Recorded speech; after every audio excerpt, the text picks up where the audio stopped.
Kali Tribune podcast. In this episode, we'll talk about the problem of identity.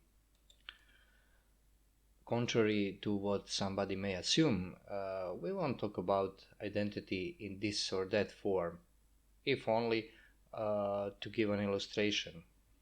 On the contrary, we'll talk about identity as a metaphysical notion. But mind you, I will not be very abstract here. Because I cannot. Identity is just too present in our everyday living today that you just cannot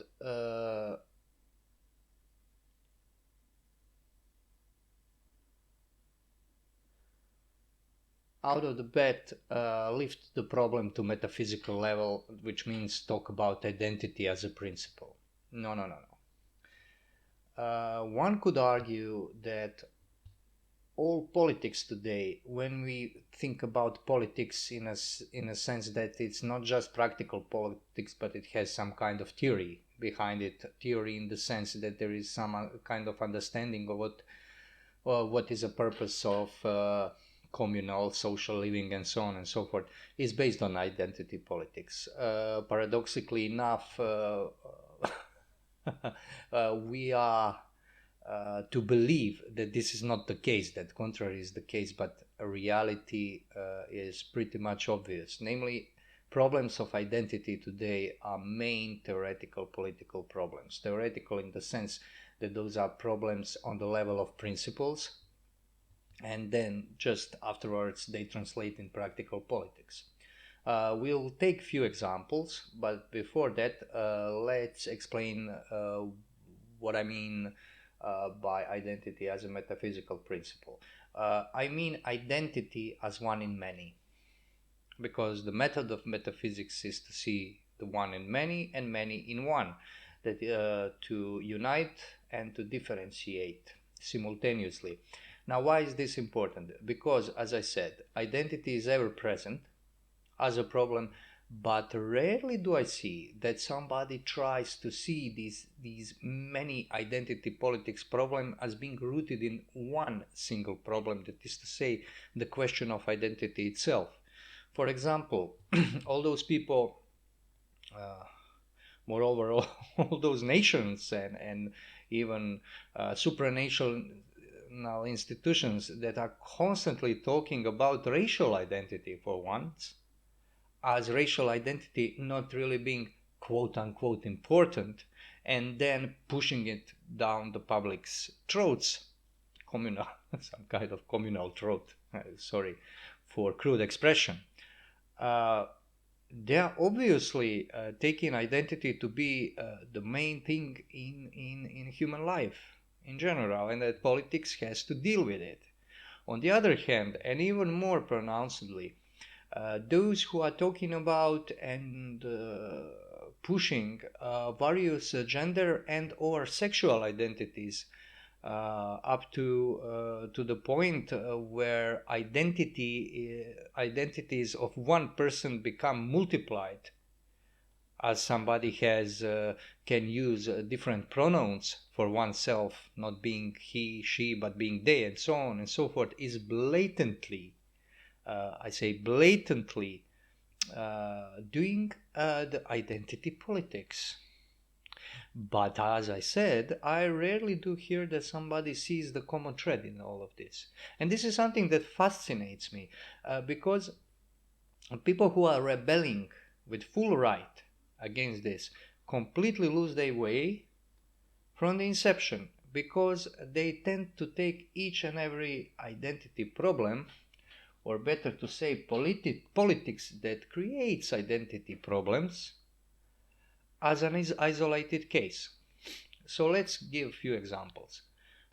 Maybe two will suffice. First will be something that I rarely talk about. It's a problem of racial identity. Now, racial identity is, at least as far as I can see in Anglo-Saxon world, the main thing, for various, I guess, historical reasons. It's not so much here where I live, because race does not figure in the creation of people's identity in this part of Europe. But in Americas, in United Kingdom, it obviously does. And then we have this idea that race is not real, that is to say, biological foundation of differentiation between various groups, or better to say, groups of nations, not nation states, but nations as ethnoi, as peoples. That it is not real, but yet at the same time, it is the main problem. So it is being white or being black, there is supposedly no difference, but then they try, I'm simplifying a bit, denigrate the white race because it has a certain historical privilege, it exploited the other races and so on and so forth, whatever they come with. So what we have here is an obsession about identity, a veritable obsession. I think everybody knows what I'm talking about, and not to don't have to go into details that much. What I'm interested is the backlash from this. For instance, as I see, you have this idea of white nationalism that is kind of like rebellion, political rebellion, opposite political theory or political idea of identity politics that opposes this denigration of white European races and so on and so forth.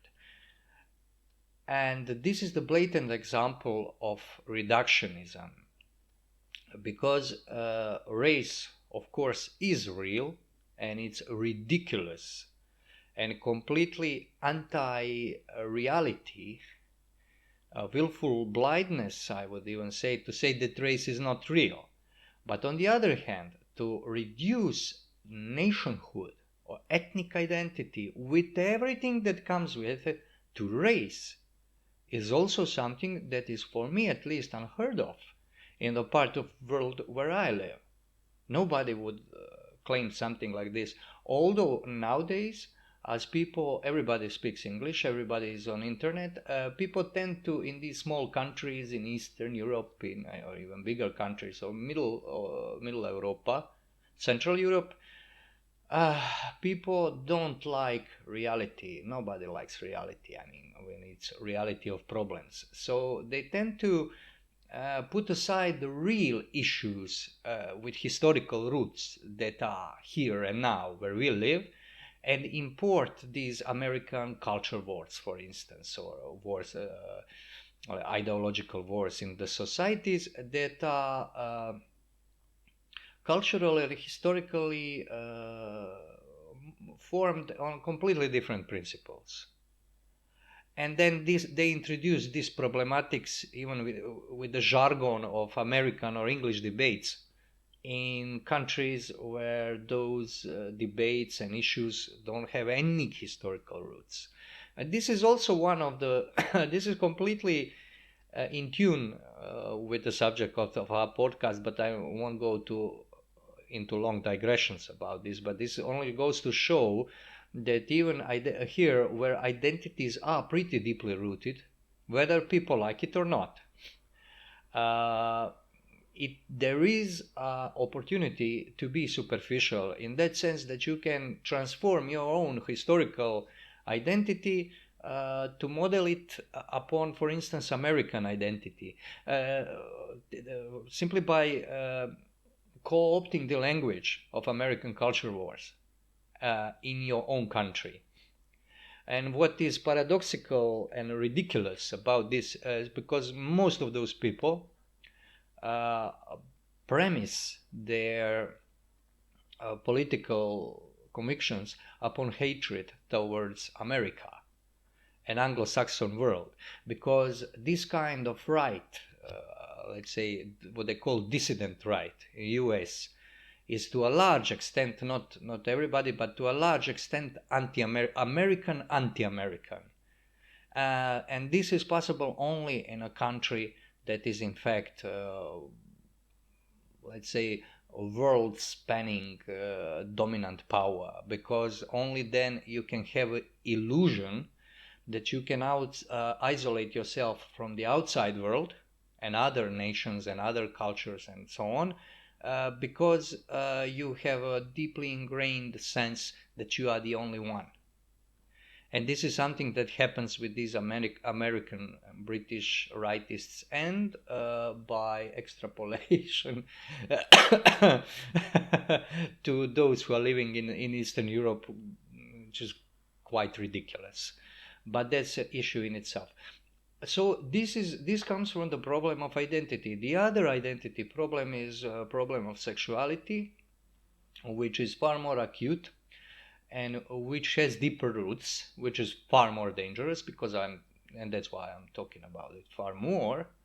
The idea that identity is fluid in gender sense and in sexual sense. Now we are into more or less roughly in transgender phase, which is liquefaction of gender identity, that is to say, of personal sexuality. And you can practically create this illusion that your biological, anatomical, molecular on a level sex, and there is a reason why I say molecular, just bear with me a second, that it can be changed in the sense that you give it, for instance, another meaning. Now everybody is talking about these gender surgeries, but this is not so important.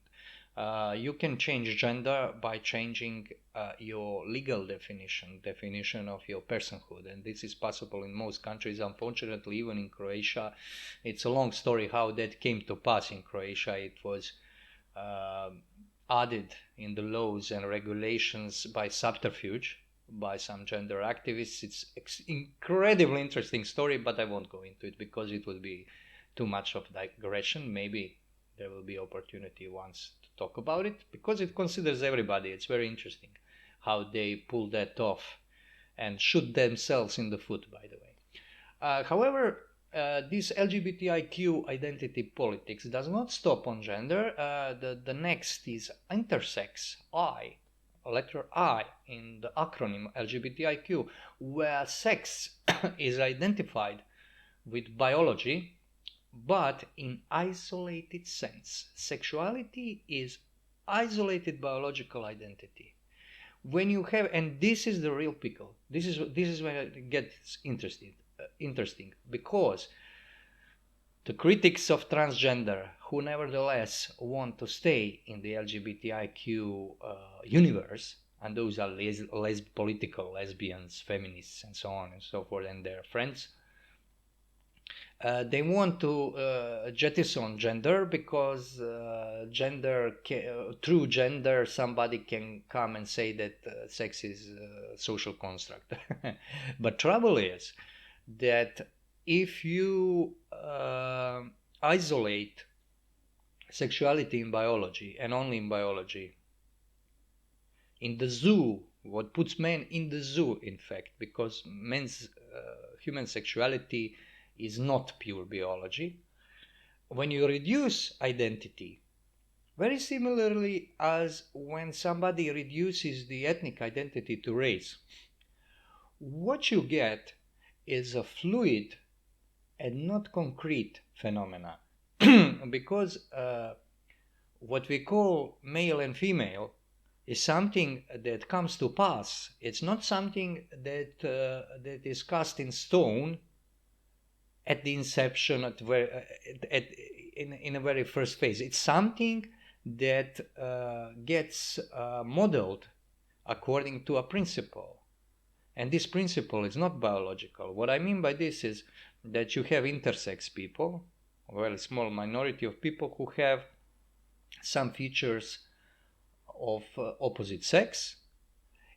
And I read some articles that even go to extent to say that there is that hormones are not the main thing, but it's even on molecular level at the very early stages of gestation. This is ambivalent, which is quite normal. And what they want with intersex, as I see it, is that they take even 1% of you has some feature of opposite sex. You are eligible to change your sex, but not gender, but sex in biological sense. by way of surgery, by way of who knows what will they come up with. So identity becomes completely fluid in the sphere that to people who are brought up in this modern scientific outlook of modern sciences from, I would say, 19th century, late 19th century, because popular image of science is something that comes 50 years after some breakthroughs in science that give it form, because the public cannot keep up with that. You have to be an expert. So they are very retrograde people, like, for instance, J.K. Rowling and such people. They have a image of human being that is almost Victorian in outlook. It's based on principles that were abroad at that time, not on the principles of science as it is today, in my opinion at least. So what you have here is example of reduction, which is pulled off to combat identity politics or the identity metaphysics, in fact, anthropology, giving you an opposite result. Both examples, both white nationalism and this anti-ITQ, LGB versus ITQ, fails at the basic level for the same reason. It's reductionist. It reduces identity to a fraction of identity, because both biological organism and biological race play a role in the forming of identity. But they are not principles. They are not identity as such. And this is now, I can say, why I claim that we have to understand identity in a metaphysical sense, which is the proper sense of understanding identity, by the way. You don't have science of identity in a sense of special science. You have it in logic, and you have it in ontology or metaphysics. I prefer metaphysics here. What good is ontology without metaphysics? Anyways, this is the only way you can approach this. Because when you approach it in this way, as I said, then you'll know that, for instance, gender and sex, to use the second example, which is much more interesting, much more comprehensible, in fact, once you go past the craziness of it all. It is obvious that gender identity is necessary for human being for it to have human sexuality. Gender is personal sexuality, in fact, and human being is a person. On what grounds do I claim human being is a person? On metaphysical grounds. The identity of human being is personhood.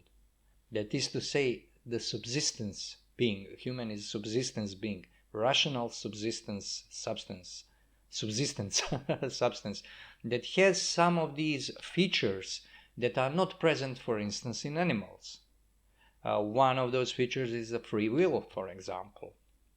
Free will and ability, which is connected to free will, to reflect into itself. So material thing cannot reflect into itself. If I was merely an animal, the only way I could recognize myself, identify myself, would be to see myself in the mirror, or the animals cannot, as far as I know, recognize themselves in this sense. To really know oneself, human can reflect into oneself, because it's not this act of reflection, of thinking back, or willing, are not material acts. And this is very important. And therefore, human identity, which is conceived without taking this into account, is false identity merely because it is partial. So you have with these, for instance, white nationalists, strictly speaking, not only dissident right, but you have precisely white nationalists. Sometimes it becomes ridiculous what they are talking about. I mean, with racial stream of consciousness and so on and so forth, and they try to demonstrate how intelligence and everything else is based on race, but based in a total sense. And this is complete, and then this becomes ridiculous, because this is materialist metaphysics. Race is real, and to say this is not racist. What is racist is to take race as a biological given that is absolute, and that human being, definition of human being and human nature uh, is something that is becoming. It's not something that is given, but something that is becoming through process. So the essences are biological, but they nevertheless have the ultimate value, and they are ultimate point to discriminate good and bad, ultimate hierarchy, because metaphysics is hierarchical, but this is immanent metaphysics, taking metaphysics pointing downward instead than upward. And then you have these superior races, inferior races, and so on and so forth. And one could even claim that some races are better than others in different things. Some of those things you can claim also are civilizationally more important than other things. These are all claims that can be quite well argued. But what you cannot argue, and they are doing this, is this, that metaphysically, in as a man's place in universe, a metaphysical anthropology is based through evolution of races. So if you are, for instance, Aryan, some kind of, no, okay, Aryan, I won't say Aryan, but let's say Anglo-Saxon stock, that you are metaphysically superior, that there is nothing above that is this biological development that you, for instance, achieved through your ancestors to the highest degree, that this is all, well, that's a failure of cosmic proportions, because that's what is called immanentizing of metaphysics. And when you immanentize metaphysics, and this will happen if you reject metaphysics as it is, because you need metaphysics, naturally human beings need it, then you have catastrophes, depending on the degree that politics based on such metaphysics can gain power. And mind you, when you have immanentized metaphysics, soon the immanentized, transcending politics comes into play, because the metaphysics, which is not based on contemplation of truth, has to be based on creating of truth, attempt to create it, from Marxism onwards. And same with Nazism, for instance, and fascism, that are more or less non-existent political ideologies or metaphysics. Now they had this aspect. They had to create the outcome, create the truth that is not still present in the some kind of, as is called, eschaton the last time. What Eric Vogelin called immanentizing of the eschaton. So these are two examples. So what is identity then? Well, identity itself is one in many. And if you think about it now, let's get back to this overview. Nobody is talking about this one in many. That both in LGBTIQ and both in this racial politics, identity politics, the same principle is at work. That is to say, there is a lack of this principle, lack of comprehension of what is identity, what is my identity. I read a lot of those debates online about ethnic identity, especially some English authors that practically intellectually grew up on internet, so they are not, in my opinion, their intellectual qualities are not of the best sort, but they are trying. And you see how they repeat some arguments from the 19th century, and they are supposedly progressive. Not they are conservative, but progressive, because conservatism is just a way of trying to appropriate this principle, progressive principle of modernity, in a special way that is supposedly not as destructive as totally progressive, but I would argue that this is not the case. They cannot really find what is means to belong to people. And mind you, this is not an easy question. This is one of those questions as a question of time, as Saint Augustine had put it. When nobody asks me what is time, I know. But when somebody gives me a question and I try to give it an answer, then I don't know. Yet time is, nevertheless. And Augustine gave the answer in the end. But the problems like ethnicity, problem like, for instance, this sexuality and identity of human beings as women and men, those are not easy questions. They are simple. They are ever present. We are aware of the answers before we are aware of the questions. When you put the question what it means to be part of the nation, of ethnos, of people, people are asking you something, if you are a normal human being, that you already know. The real question is to lay out what you already know. And this is never easy. I will not try to give an answer to this in this podcast, because this podcast is not about that. I'm only putting forward the problem. But this is something you can take from this and think about later, when you stop listening to what I have to say for your own consideration. But as I said, the problem is a lack of metaphysics. Not metaphysics in the sense of theory, but metaphysics in the sense of way of thinking. It is completely jettisoned from modern world, and that happened not very recently. It happened in 200-300 years, and now we are reaping the benefits of jettisoning metaphysics. So it was so nice to have this explosion of technology and so on and so forth, but now I think a huge number of people is completely lost, because they lived, maybe because they grew up in societies that went very far on this way of progress, of abandoning the connection with the past, which is a requisite of total progress, and they end up with problems like this. And as you see, when identity is problem, this means that in fact that everything is a problem, because this is the root principle, root problem of for instance, political existence. You have to have identity. Identity should be something that is taken for granted in order for other things to follow. But as you see, it's not.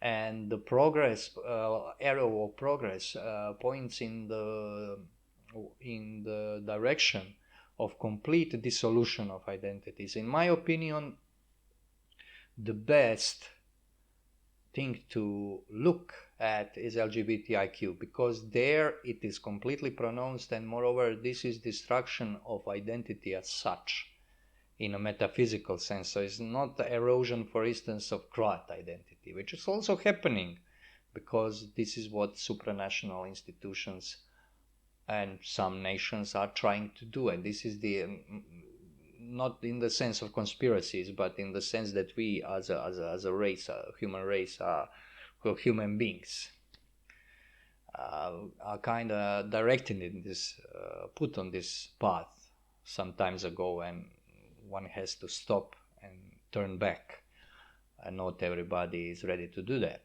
So, but this identity, sexual identity, this is identity as such of human being. It applies to all human beings, and this is where it gets very clear that what it means that identity is a problem, and that nobody is talking about identity as a problem, identity as such.